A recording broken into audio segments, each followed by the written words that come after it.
আসসালামু আলাইকুম দর্শক। ইরান এবং ইসরায়েল যুদ্ধের তীব্রতা কমছে না, বরং বাড়ছে। সর্বশেষ যে ঘটনা, মার্কিন যুক্তরাষ্ট্র কিছুটা পিছু হটাতে ইসরায়েল এখন আরও জোরে সোরে হামলা শুরু করেছে। এখন এটি মার্কিন যুক্তরাষ্ট্রের মদদ বা সমর্থন, নাকি ইসরায়েল নিজে থেকে করছে বলা মুশকিল।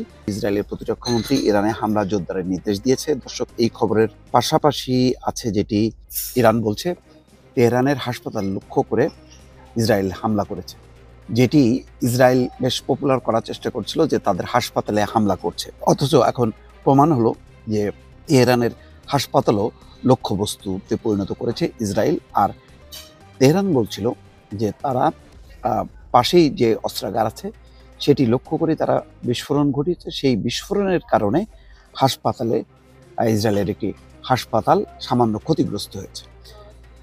এখানে আরেকটি খবর, দুঃসংবাদ, সেটি হচ্ছে তেহরানে হামলায় ইরানের পরমাণু বিজ্ঞানী নিহত। ইসরায়েলি সংবাদ মাধ্যম বলছে।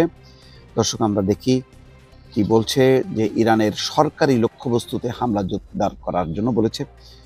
প্রতিরক্ষামন্ত্রী ইরানের শাসন ব্যবস্থার প্রতীক হিসেবে চিহ্নিত লক্ষ্যবস্তুতে হামলা জোরদার করার নির্দেশ দিয়েছেন ইসরায়েলের প্রতিরক্ষামন্ত্রী ইসরায়েল কাজ।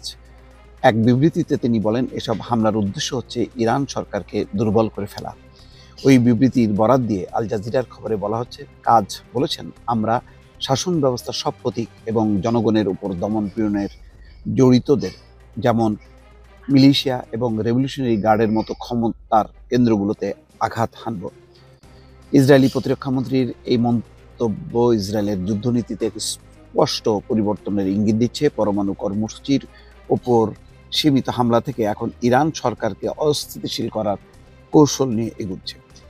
তেহরানের হাসপাতাল লক্ষ্য করে হামলা হয়েছে। ইরান বলছে তেহরানের একটি হাসপাতালে আবারও ইসরায়েলি বোমা হামলা হয়েছে বলে জানিয়েছে ইরানের স্বাস্থ্য মন্ত্রণালয়। স্বাস্থ্য মন্ত্রণালয়ের জনসংযোগ বিভাগের প্রধানের বিবৃতির বরাত দিয়ে ইরানের রাষ্ট্রীয় বার্তা সংস্থা IRNA জানায়, হামলা শুরুর পর থেকে এ পর্যন্ত এটা তৃতীয় হাসপাতাল যা ইসরায়েলি হামলার শিকার হলো।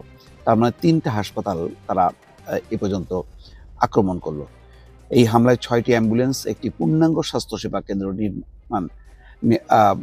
নির্মম হামলার শিকার হয়েছে। দর্শক, বুঝতে পারছেন যে তার মানে পরিস্থিতি কোন দিকে যাচ্ছে। ঠিক গাজার যেভাবে ইসরায়েল আক্রমণ করেছে সেই দিকেই যাচ্ছে। তেহরানে হামলায় ইরানের পরমাণু বিজ্ঞানী নিহত, কথা বলছে ইসরায়েলি গণমাধ্যম। ইরানের রাজধানী তেহরানে একটি ভবনে ইসরায়েলি হামলায় দেশটির একজন পরমাণু বিজ্ঞানী নিহত হয়েছে বলে জানিয়েছে ইসরায়েলি সংবাদ মাধ্যম। ইসরায়েলের আরও কয়েকটি সংবাদ মাধ্যম একথা জানিয়েছে। আল জাজিরা একথা জানিয়ে বলছে, তারা ইসরায়েলের সংবাদ মাধ্যমের এই তথ্য নিরপেক্ষভাবে যাচাই করতে পারেনি। ইসরায়েলি সামরিক বাহিনী বা ইরান কর্তৃপক্ষের পক্ষ থেকেও এখন পর্যন্ত এই মন্তব্য করা হয়নি। ভালো থাকবেন। আল্লাহ হাফেজ।